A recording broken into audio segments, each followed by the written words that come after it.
गांव सरायपुर में एक बूढ़ा बढ़ई रामदीन अपनी सादगी और ईमानदारी के लिए जाना जाता था। उसने पूरे जीवन भर दूसरों के लिए घर बनाए, पर खुद के लिए कभी एक मजबूत छत भी नहीं बना पाया। उसका एक ही बेटा था, अर्जुन, जो शहर में पढ़ाई कर रहा था। रामदीन ने अपने खून पसीने की कमाई से उसे पढ़ाया ताकि वह एक दिन बड़ा आदमी बन सके। अर्जुन पढ़ाई में होशियार था। वह शहर के एक बड़े इंजीनियरिंग कॉलेज से डिग्री लेकर एक मल्टीनेशनल कंपनी में नौकरी करने लगा। कुछ सालों बाद अर्जुन की शादी भी हो गई। उसने शहर में एक बड़ा फ्लैट खरीदा और अपनी दुनिया बसा ली। लेकिन इस नई दुनिया में उसके बूढ़े पिता के लिए जगह नहीं थी। रामदीन अब अकेला हो गया था। शरीर भी अब पहले जैसा नहीं रहा था।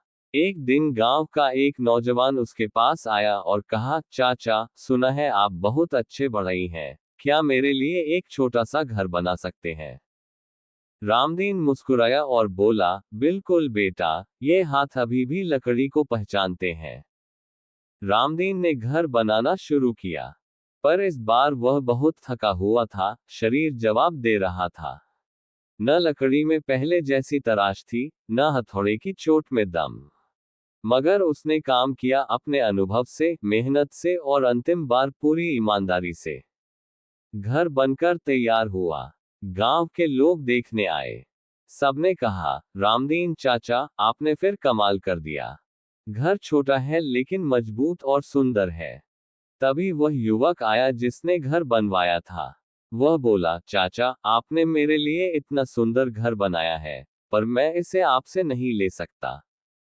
रामदीन चौंक गया, क्यों बेटा?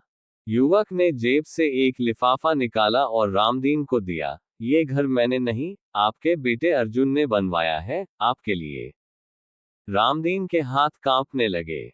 उसने धीरे से लिफाफा खोला। उसमें अर्जुन का एक पत्र था। प्यारे पिताजी, बचपन में आपने मेरे लिए जो झोपड़ी बनाई थी, उसमें जितना प्यार था उतना शायद इस दुनियादारी में मैं समझ नहीं पाया। आज जब खुद बाप बनने वाला हूं, तब आपके त्याग की कीमत समझ में आई। मैं जानता हूं, मैंने आपको बहुत अकेला कर दिया। लेकिन मैं चाहता हूं कि अब आप अपने जीवन के आखिरी साल सुकून में बिताएं। ये घर आपकी मेहनत का एक छोटा सा उपहार है। आपका बेटा, अर्जुन। रामदीन की आंखों में आंसू थे, मगर दिल में सुकून था। उसने आसमान की ओर देखा और एक गहरी सांस ली। वर्षों की मेहनत और त्याग को आखिरकार उसका दाम मिल गया था, प्यार और सम्मान के रूप में। ये कहानी हमें सिखाती है कि जीवन में किसी भी रिश्ते की असली कीमत समय पर समझना जरूरी है। माता पिता अपने बच्चों के लिए हर तकलीफ सहते हैं, और बच्चे जब इसका मूल्य समझते हैं, तब वो पल सबसे कीमती हो जाता है।